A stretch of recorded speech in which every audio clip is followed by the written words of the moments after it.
Welcome. You have entered the realm of 1111 Talk Radio. Your host is Simran. It's time to discover your own language with the universe. Empower yourself, broaden your mind, open your heart, and discover who you are. Now, here's your host, Simran. Hello and welcome. It is beautiful to be with you as we embark upon the February month of love. And today we're going to talk a bit about grace. You know, Buddha says that suffering is grace. And others may say that life is grace. I think you are grace. I think we all are. And this life that we live and the experiences that we have, as diverse and with polarity that they do express, I think it is to stretch our grace, to open us up to more of that grace. And sometimes it causes that grace to fracture. But is that fracturing a brokenness, or is it opening us up to more of who we are? When we fracture, are we starting to see inside of ourselves in a way that we can't see things that were always there, that are just as beautiful? Perhaps we are fracturing a hard coating that once was in order to get into the soft, molten essence that we are. And that's grace. As I look upon my life, I find that it is the hardest experiences, the most challenging ones, the deeply heartbreaking ones, even the ones that can sometimes feel terrorizing, that often have me cling to what I know to be true, which is that I am grace, that you are grace, that this experience that we all co-create together is that beauty and grace of essence and spirit. But there's also a different grace that comes from that, and it is the grace of our humanity. It is opening up to being able to have the compassionate presence and the love and the kindness, to not only shed our own tears for what we've been through, but to be able to shed the tears, hold them, see the rage, allow it to transmute through us, to feel all the feels that this world has to offer, whether they're our own or whether they are those that are in front of us that are going through it. And with that grace, we are returned to our innocence, our infancy. We are given an opportunity to once again see who we were when we came in, which was already open. But somehow we think closed and held in, and a whole heart is more whole than one that might be fractured and wide open and soft. Others might disagree with me, but that's been my experience. And today we're going to have the experience and the wisdom of a beautiful friend, mystic, and teacher that has written on this very subject. She's written a book called Fractured Grace: How to Create Beauty, Peace, and Healing for Yourself and the World. And she is definitely someone that does that in so many beautiful ways, in the ways that she invites us to remember our own divine consciousness and the sacredness of all creation. She's a midwife of the soul, helping us to birth something brand new in our lives and in the world. And she eloquently redirects us inward as the only way through this treacherous, narrow path, which potentially can become an evolutionary birth canal. Dr. Julie Krull blends intimate and personal experiences, her professional knowledge, and a grounded sense of spiritual wisdom with her mystic's heart. She's an evolutionary leader, an award-winning author, a dynamic speaker, a popular talk show host. She has her finger on the pulse of transformative change, conscious evolution, and whole system health in these times of sweeping global challenges. I would definitely say that Julie Krull is a Renaissance woman for the dawning unitive age, and she is someone that is greatly respected as a spiritual guide and a co-creative mentor to many, whether it is individuals or organizations, If you're not familiar with her own show, she hosts the Dr. Julie Show, All Things Connected. She is a coherent strategist for the Hollow Movement and founder of the 501c3 nonprofit, Good of the Whole, in addition to a new social media community space that is a heart-based home for organizations and people for coherence and heart-based living called connectionfield.net. I'd like to welcome Dr. Julie Krull to 1111 Talk Radio. Welcome, Julie. It's so great to have you here. Thank you, Simran. Your voice always just brings me into that state of grace. Thank you. I just love your presence, your energy. It's so lovely to be with you today. This is a necessary time, I think, to have this conversation and to open individuals up to the nature of what's going on in our world, and also this idea of fractured grace, and particularly the way that you see it and express it. If you had to really verbalize in a nutshell how you see fractured grace and how that serves at this particular time, what would you say? Wow, thank you. That is a really interesting piece to say today. Like today, February 2024, fractured grace means something so much bigger than I imagined it would when we published this book, right? You know, we're going through a lot of people will just say whole systems transformation on the planet. Like, people look at the sweeping changes, and when we don't understand the bigger picture, the bigger cosmic picture of this awakening of consciousness, this shifting of our consciousness from a lens of separation to the true nature of reality, of who we really be in this unitive perspective, it's pretty scary. It's pretty, I listen to people say that every day, like, oh yeah, the world's changing. It's really scary out there. And yet when we can really settle into the deeper spiritual and even the scientific, the new science that's coming through, when we understand the spiritual and scientific convergence of unitive awareness and really get it, we relax. Like, we know it in our bones. We know it in our heart. We know that we really are all one creation, creating. And I love how you brought that, the divine consciousness, the divine voice into that literally we're a part of something so much bigger, and yet we are it, right? So sometimes it's hard to talk about in that way, but if we look out to the world without that, everything feels fractured and separate and siloed and broken. And yet, I loved your introduction, Simran. It just made me relaxed of even that metaphor of that hard casing on a seed, perhaps, that's breaking through and opening to that softer inside that then can become more of who they are. So fractured grace is a real spiritual perspective on life and the cosmos. And yet it's also a really practical way that we all can come together and move through these times. In the book, it was fun. The book wrote me. A lot of authors will say that. A lot of authors have that experience, but the book wrote me. And as I sat, I had a fractured leg. That I had 6 fractures in a leg, and I was sitting with a whole leg cast. And the book said, okay, write me now. Like, I put you in this chair. It's time to write.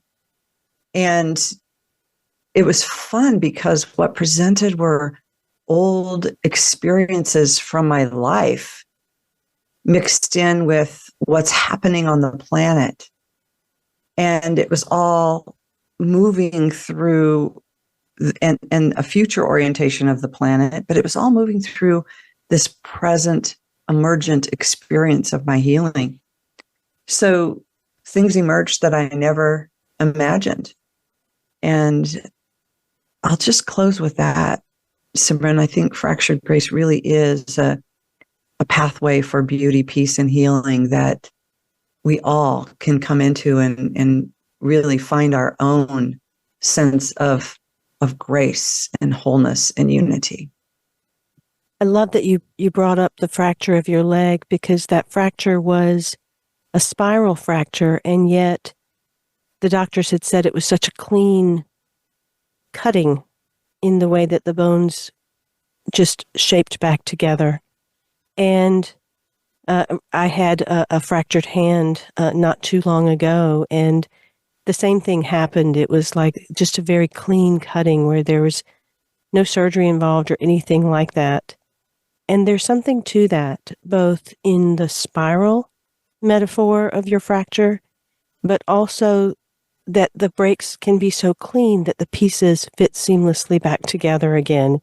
And that so makes me think of the human spirit in how we grow and change, but yet how we can break and heal at the same time. What did you discover when you really looked at that and knowing consciousness when it comes to the word spiral, or how things move in our life in terms of a spiral or a circle? Yeah, that spiral break was fascinating. My tibia had a spiral break, and then my ankle had 3 breaks, and then the tibia up top and the femur had a break that they'd undiagnosed. But the spiral was their biggest concern. And the doctors were in disbelief, probably like you. Like, how can you have this kind of break and not need surgery and pins and rods and things? It was a teaching tool in itself. And today when I look at it, I'm reminded when you ask that, we are on a spiral, and we're all a part of the same path. It's infinite, that goes in both ways. One of my friends, a evolution biologist, Elizabeth Sahtouris, talks about the piano keys, and that the consciousness is like this piano with all the keys that go way low and way high. And yet she says the piano goes on forever.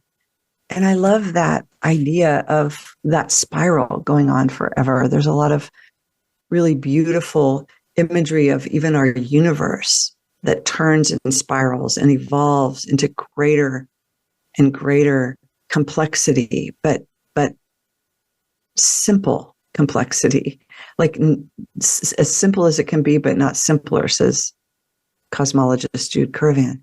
So I love this. Thank you for bringing in the spiral. It also reminds me of consciousness, Simran. And it's kind of what we're talking about today, is that, there's the work of Claire Graves and spiral dynamics that Don Beck picked up, and many, many are using to try to understand what's happening on our planet during this time. And spiral dynamics is a really powerful model that help people see consciousness developmentally in this wider, expansive path that we're taking as we're spiraling up. So those are a few things that are kind of practical and scientific, sorry, but there's also that really yumminess of how good it feels to just imagine that spiraling and that circling that really is inclusive for all of us, right? There's no exclusivity in that. There's no separation in that like, oh, here's one level of consciousness, here's another. You're not there yet. It's like, oh no, we're all moving. We're all moving. And in this dynamic living universe, we're all a part of it and finding ourselves within this spiraling. So, yeah. What do you think? I love how, I think you did a beautiful job even within the book. And you said it beautifully at the beginning when you talked about using your personal experience, but yet there's this other experience that's happening globally. And that seems really the space of infinity that we are to move in and out of, as well as that spiral of really holding our lives as the petri dish from which to glean the wisdom and then take that out into the world. And I think you say it beautifully with the passage in your book. You say, we are the weavers and the weaved. We are the broken and the whole. We are the hurting and the healed. We are the darkness and the light. Let us be the weavers of a peaceful existence by simply remembering the true nature of reality and being who we truly are. And there's so much that the ego can do with being who we truly are. I think when we think about the weaver and the weaved or the broken and the whole, there's places and parts in all of us where we can find that. We can find the hurting and the healed. We can see the darkness and the light. I think what sometimes gets sketchy is what the ego wants to do with being who we truly are versus who we truly are. And how do you see that? What is your view in that landscape of polarity as to who we truly are and how we are getting there? So many are talking, the new age consciousness kind of ushered in this letting go of ego, ego dissolution. And a lot of people really kind of fear what that really means. And our universe invites us into that stillness and that no-thingness as part of unity. And in that process, we truly become more of who we are. But in separation consciousness, which is predominant on our world right now, in the landscape of humanity, it's a very scary thing because that means there's no more me, or where do I fit in, or how do I let go of a life I built for 3 or 4 or 5 decades, or 6 or 7. And truly, there's this deepening sense that when we go into that no-thingness, which we're really invited into right now, I think 2024 is going to be a time for us to really deepen into this whole concept. We become so much more than we can imagine. There's a unity in diversity and belonging with the universe. The universe needs all of us in our sacred expressions. Like, there's a role, there's a place, there's also no expectation to play that in some sense. But if we look at it as the human body, it's a great metaphor, Simran, for who we really be, that we're part of different cells in the collective body. We're a part of cells that come together to make organs or organizations or communities in the collective body. We're also part of organ systems in the collective body. And we're also all of it. Like, we're the entire body. And when we really understand the new science, there's this cosmic hologram of all of these nested and layering of all of these expressions that go so beautifully. It's like back into that spiral again, right? This individual expression becomes a part of a greater whole. So in just playing with that metaphor, if I want to be Julie Krull, and part of that is to be a part of the heart in the larger body, then as long as I understand the unity with all that is, I'm okay. And I get to play with the heart and lungs. I get to play with other heart cells. I get to express myself in that way. And perhaps I'm a stem cell, and I get to go play in whole different ways and be called into different kinds of service.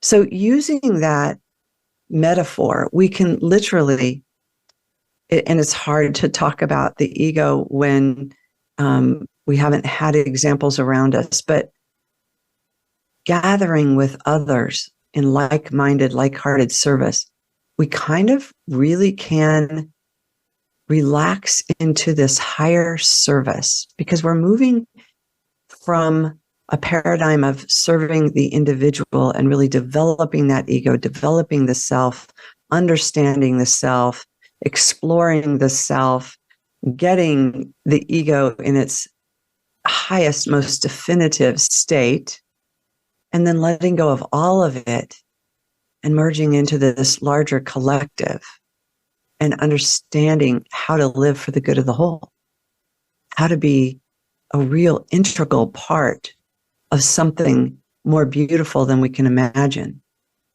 And then we move into letting go of that and becoming part of a cosmic whole. So there's these stages that spiral us up in consciousness that the ego, when it hangs on to that perfected state of individuality, can't imagine. It's like the shell of that seed that you were talking about, that when we break open, where it opens us to something more that we haven't imagined. It's like a baby in the womb really doesn't know the world outside of it yet. But perhaps the baby in the womb knows more than we do out here in the world, in an expression, in a way that they're closer to the true nature of all, you know. But we come out and it's a whole different world out here. So I'll just pause there. Yeah. Yeah, you write in the book, we are more than this. We can do great things. Anything is possible. And I know that so many individuals are reaching for those great heights, looking for their people, their communities, their tribes, the ones that are resonant. And also with this year, there is that energy and that impetus to get out, to do more, to be seen in a way that perhaps in past years it has not quite been so heightened. Perhaps that's the energy of the 8 year that we have here. But for many, the issues of voice and courage can come up. And I know in your book you share many stories about your journey in rising through some of those places that become places of inquiry, places of blocks, places to surpass. Talk a little bit about how you might guide someone in discovering that voice, in expressing that voice in a way that supports that greater vision, but also serves them. You know, how would someone tap into that courage in a way that supports that greater vision, but also serves whatever is still within them that wants to be held like that sacred being that they are? Mm. You know, with my example, I was a mystic in childhood. I had a near-death experience as a young child. So I saw the universe very differently than those around me. And I didn't know they didn't experience our living universe the way I did until I was much older. But my voice, to answer your question then, I also saw what I would label and perhaps in ignorance judge it early on, but I didn't want to be a flaky artist or a too woo-woo mystic. And there was not language to talk about the truth that was inside of me. There was just, the world was compartmentalized and created differently. And I watched people around me. So I went on a lifelong journey of education, of credibility, of gaining respect from my left brain, like to study consciousness, to study the universe, and to study human relationships and people and psychology and all of that. My heart just wanted to speak that truth, and my soul wanted to cry out that there's something really beautiful here. And yet I continued to argue with that and to really damper it, to to quiet it so that the world would accept me. And there was a professional credibility. I was a licensed, certified medical professional, And what I learned, Simran, that I think is really important is that whole experience was an experience of separation consciousness and wanting to fit in and wanting to be okay, wanting to be seen or heard in a way that really kept my voice from emerging. And yet, as I speak now from that place, and I really check in with heart and soul there, like I really have to let it be that authentic voice that wants to come through. When I do that, people listen in ways that I've never experienced before. And it's that deepening, that authenticity.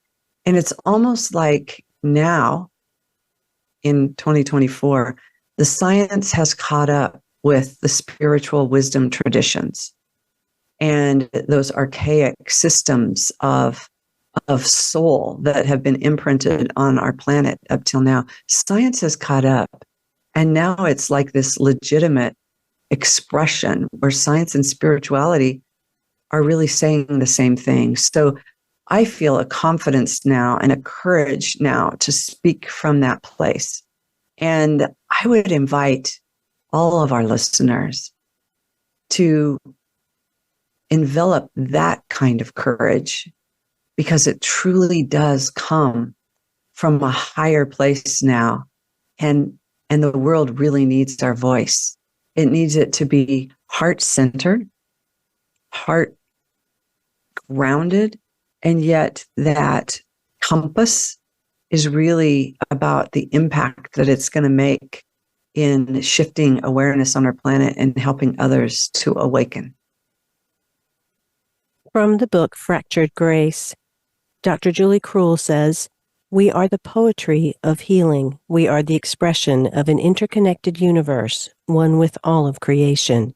We are the dance of integration, of intellect and intuition communing in sacred unity, of head and heart engaging in synergistic play, of masculine and feminine dancing as one, of body and spirit merging gracefully, and of you and me interbeing as whole." This is from her book, Fractured Grace, How to Create Beauty, Peace, and Healing for Yourself and the World. You can find out more about her at juliekrull.com, JULIEKRULL.com. You can also find out about the social media community space that is a heart-based home for organizations and people for coherence and heart-based living by going to connectionfield.net. Fractured Grace is based on Dr. Julie's 30-plus year career as a healer, spiritual teacher, and psychotherapist, working with individuals, groups, and organizations, interviewing and working with hundreds of evolutionary leaders, and drawing on her own mystical experiences. This book reveals how the radical application of a heart-based, soul-centric lens can calm your mind, heal your body, create sustained peace, and jump our interconnected whole living system to a higher order. Definitely check her out. Again, the website is juliekrull.com. We'll be right back after these messages.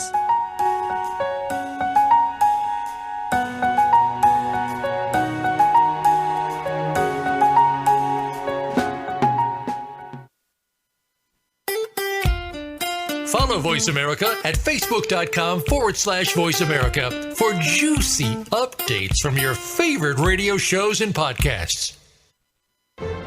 Have you seen 1111? Do you wonder why certain numbers keep showing up in your life? 11, 111, 22, 33, 444? People all over the world are seeing 1111 and learning the language of universal communication. Subscribe to 1111 Magazine today. www.1111mag.com. 1111 Magazine is a bi-monthly print publication that offers a rich, multi-sensory experience. As you engage with experts and topics of consciousness, become enlightened, empowered, and energized, so you live a passionate and authentic life of conscious choices. 1111 Magazine, a daily staple for lifting the mindset, discovering the heart, and stepping into conscious living. 1111 Magazine. Order now at www.1111mag.com. 1111mag.com. Do you want more?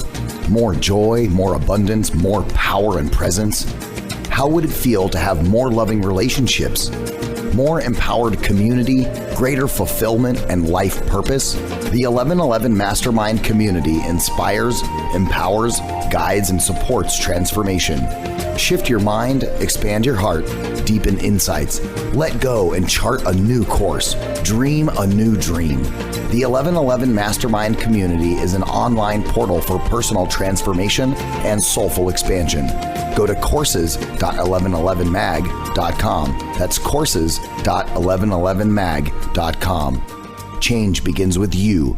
Let it be simple, convenient, and transformative. The time is now. Step through the 1111 gateway. Courses.1111mag.com.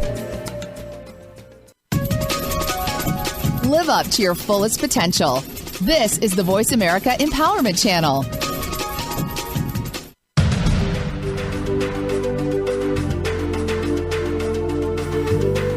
You are listening to 1111 Talk Radio. Simran is an award-winning author, publisher of 1111 Magazine, powerful speaker of wisdom, and a life mentor. Find out more at IamSimran.com. Now, back to 1111 Talk Radio.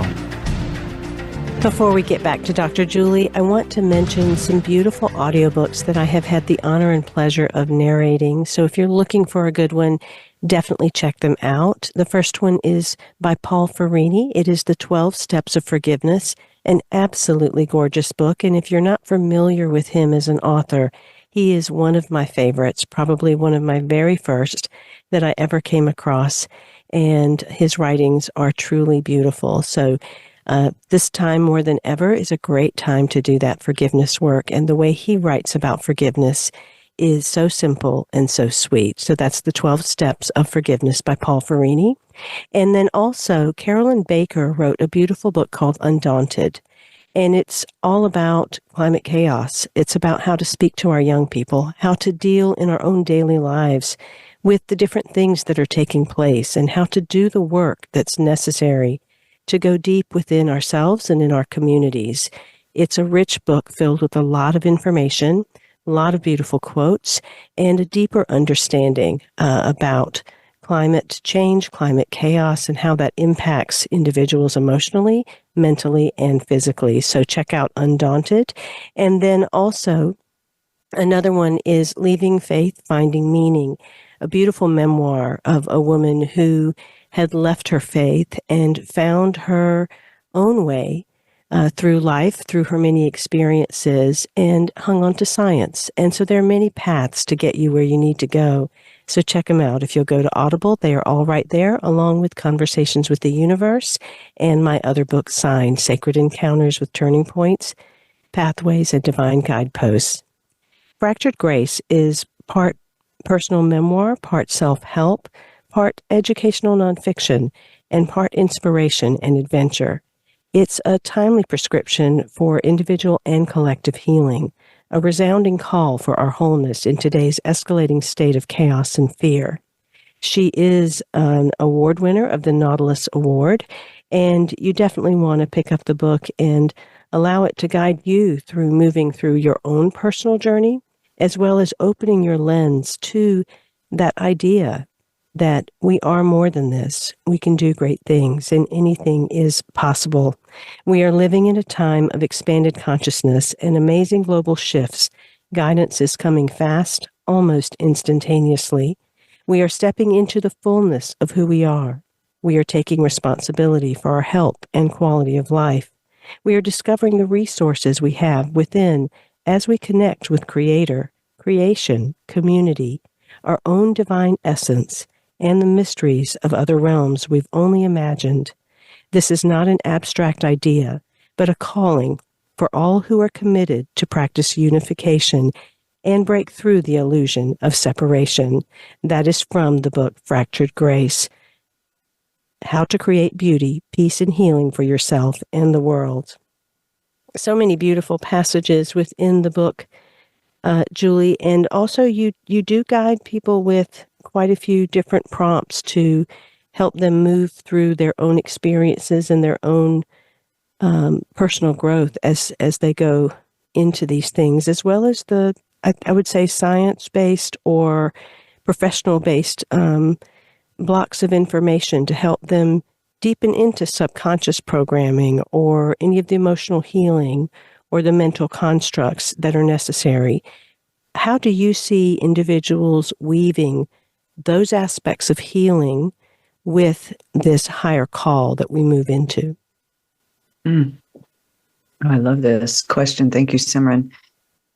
As you go through Fractured Grace, I just read it recently for the first time and went through it. And there are questions in the back of every chapter. And I was playing with where I was when I wrote the book versus where I'm at now. And I think that these prompts and this pathway, it brings not only the individual into greater wholeness, but like we were talking about before, it almost, when we understand the science and spiritual wisdom that's been teaching us about unity, when we come into that space, into that state of being, not just a stage of being or a state of being, but a true integrated, embodied new way of being one with the living universe, then we see our capacities through a much wider lens, a bigger aperture, if you would. And so this journey through Fractured Grace and doing our personal healing really helps us to look at what's our passion and where can we serve and how do we truly belong, because we all belong. And it really brings us into our inner being. And it's almost a sense of joyful responsibility, not a burden or a duty, but really a greater expression. Like I give feedback that it's like delightful, like people find themselves in their joy, and then their joy just reverberates out into the universe, and they're working on new things, and they see themselves in a whole new perspective, and they can see the results around them, right? The impact around them. I always think of Andrew Harvey, who wrote the foreword to the book, says, "What breaks your heart? And there you'll find your service." So like really answering that question, what breaks your heart wide open? Carolyn, who you just talked about her book, she loves that prescription too. I love both the Paul Ferrini and Carolyn Baker that you mentioned. Is like some powerful messaging right there. But Andrew would always tune us back into our hearts, and it would guide us into our sacred activism. And I think that that's kind of what the book does, is it moves us into our unitive wholeness, and then we find a greater expression out into the world around us. Yeah, you write in the book even that Jesus was really a sacred activist. And when I look at the world today, there's no doubt that there is a breaking down that is taking place of many systems. And we can see that disintegration crumbling. We can see it happening. It's not always easy. It can be very messy. I think you even have a metaphor about birth and moving through the birth canal, which is very much what it feels like we're doing here. And when we look at making meaning of things, you know, for a lot of people, if they are in a dark place, it's it seems like a pipe dream to go from the brokenness to the higher place, and to look at the human experience as one level and rising up to the this as another level. How do individuals not look at that as hierarchy or separation and see the unity in that as well?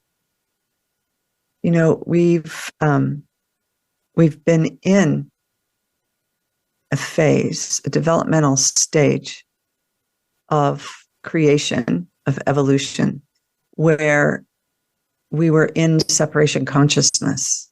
Developmentally, it's like a teenager. If you think about teenagers that are trying to discover who they are and express their freedom and really break out of the family structures and systems to express themselves individually and to discover who they are. Humanity as a whole has been going through adolescence. And our adolescence has been a time of great separation. And our science, beginning with prior to Newton, but then Newtonian physics, created a mechanistic worldview that went along with that. And so we see ourselves as separate from the earth, separate from one another, separate from God, creator source, separate from the cosmos. And that illusion was simply an illusion, but we created our whole world inside of that illusion. All of our systems and structures were created from that place of separation. And so they no longer serve who we truly are. We're moving out of late adolescence and into early adulthood as a species. And we're taking a leap. It's a leap of faith and a leap of consciousness. But that leap leads us into building more cooperative communities that care for all life and future generations. So when we look around the world and we see the crumbling and we see the systems and structures breaking down, it's downright scary as an individual when you look at economics or healthcare. I mean, we can do everything. Everything's breaking down. Education system, healthcare system, economic systems, how we trade and do business. There's how we govern ourselves, how we get along, how we move from communities to states, to nation states, to even North America, South America versus a continent. So we're shifting that. We're learning, wow, we built this world and it worked pretty good. And a lot of people call it the golden age. It's comfortable. It's good. It worked. And then it didn't. And then it started creating more damage than good. And now we're at this precipice of great change. And we have to learn, how do we build cooperative communities that care for all life and future generations moving forward? And to do that, we have to let go of separation and how we've designed the infrastructure of how we live on this planet. So it's scary because it's not in the news. It's not the stories that we see. Perhaps if you turn on any kind of news, you're seeing stories that are completely grounded in separation and that illusion of separation. And yet there's a growing, swelling community of those who are here building the new systems and structures, looking at infrastructure, helping to open that aperture of the lens wider for others so that we can see the beauty and grace that's right here, and that there's a net for when we leap. You know, there's we're building it as we go, but we're safe and we're okay, and it's beautiful.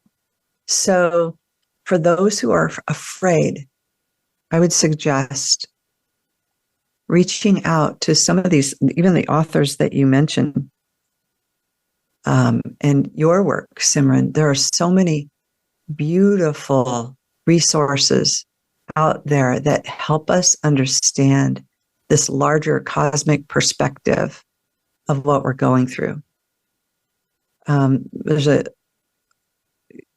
are so many organizations, individuals, even Simran, the movement of organizations working with organizations, networks of networks, communities of communities. We're moving toward that next stage of humanity that's cooperative.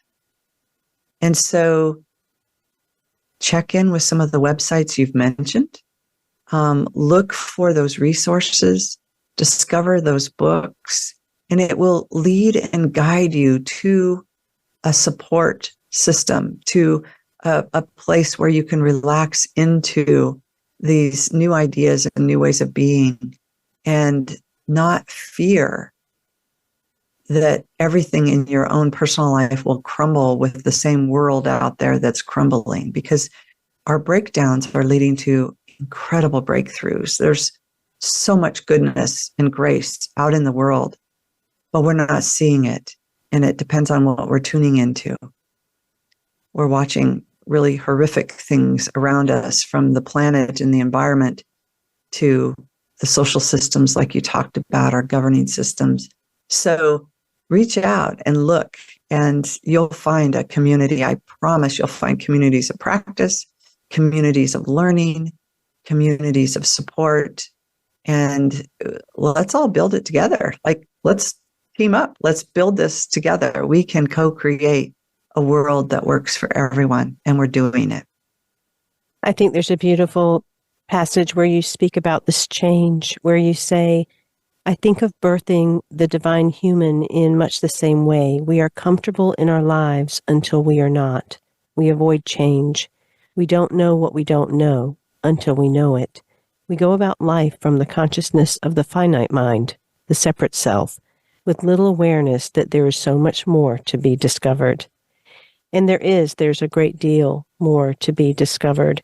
I think one of the beautiful things about this book is that wider landscape that you do keep presenting of we are so much more and anything's possible and where we're going.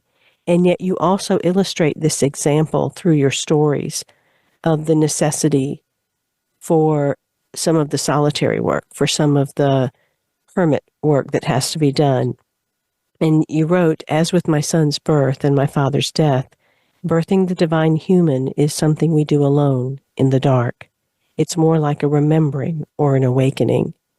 And a lot of people don't realize that aloneness can sometimes be a beautiful thing. It can be the place of birth. It can be the place that really allows this aliveness that you're talking about to be able to be in communities and other places.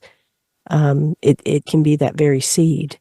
Talk a little bit about what it meant to do the inner work, to have the alone space, and how to best utilize that space to not fall into a place of depression or wallowing, but to really use the space as a womb to rebirth and to then come to the world.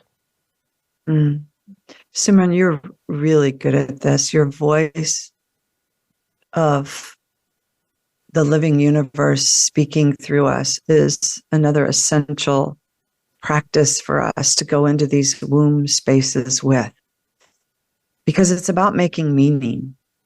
And quite literally, the universe is fully supporting us all the time. So when the womb spaces feel really dark, I know I went through a phase. One of the stories that I share in there was I felt like I was in the middle of this really dark meatball-like asteroid. And I felt so alone for a long period in my healing. And those are the moments that the no-thingness re-informs us. The no-thingness helps us to reimagine. And we really do need to reimagine everything right now. So in those dark womb spaces of aloneness, we can hear that voice more clearly when we let go of the depression and the despair. And there's a lot of different practices and suggestions, helpful tips in there of how to break through some of those tendencies when we want to go into depression or anxiety. And it's basically stems around that separation modality. Like depression and anxiety often comes when we're feeling separate, when we go into separation consciousness in that small self voice. So learning to tune in and hold both at the same time and really dance with it until we get that higher guidance that comes through. And that higher guidance is us. It's not something that's out there, but it's us. It's right here all the time. So we can tune into those voices, know what's speaking to us. Is this the small self, Julie, in separation that's trying to sort through this? Or is this that higher guidance trying to come through? And there's a definitive difference. There's a resonance that comes when we learn how to tune into that and move through it. So I couldn't speak more highly about the need for us to do our work and to be in our womb space. And then perhaps the chrysalis stage. And then perhaps there's even another stage beyond the chrysalis into the butterfly that we're just now discovering on the planet.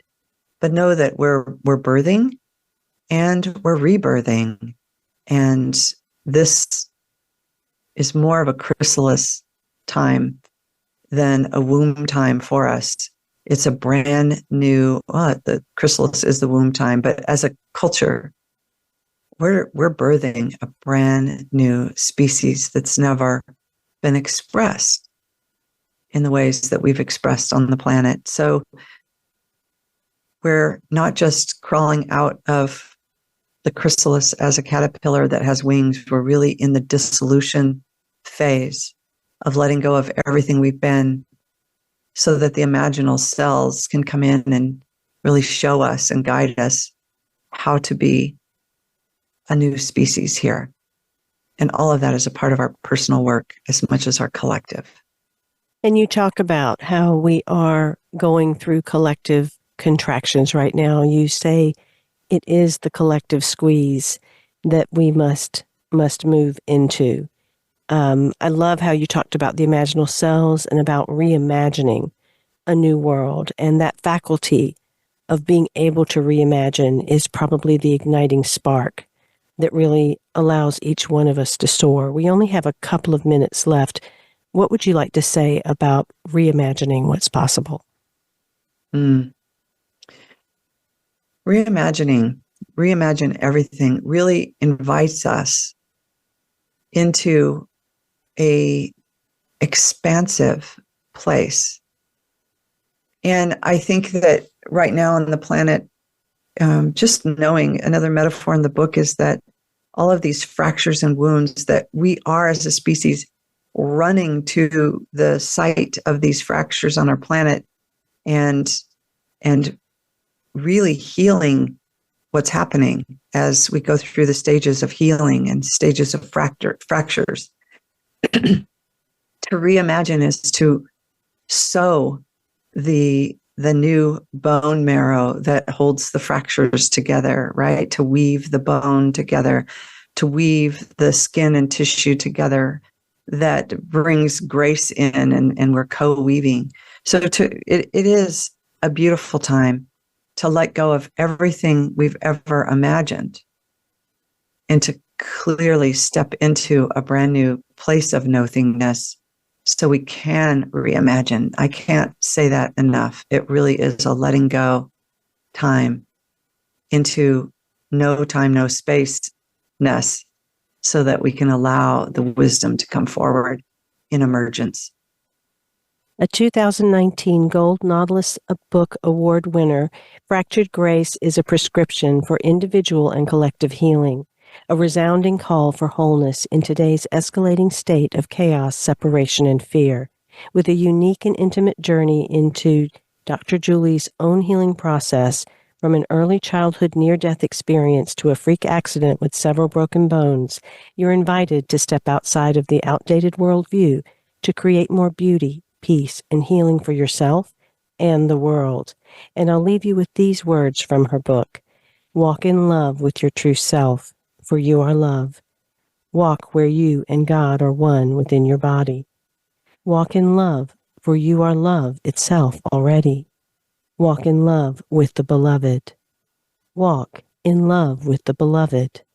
Walk as an embodiment of love. You can't walk in love without your body. Love your body so that you can walk as self. Love your body as yourself. Walk with God in your body. Walk with God in your body.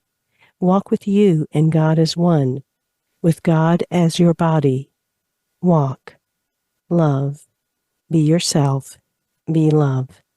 Once again, you can find out more about Fractured Grace, how to create beauty, peace, and healing for yourself and the world by going to juliekrull.com.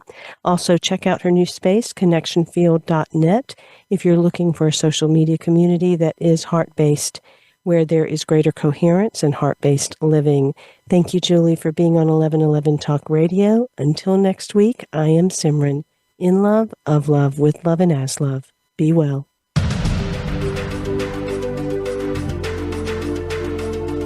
Thank you for opening your mind to a new reality, your heart to greater compassion, and your experience of aliveness with 1111 Talk Radio. Join host Simran next Tuesday at 8 a.m. Pacific, 11 a.m. Eastern Time to step through the gateway of conscious living here on the Voice America Empowerment Channel. Remember, you are not on the journey. You are the journey.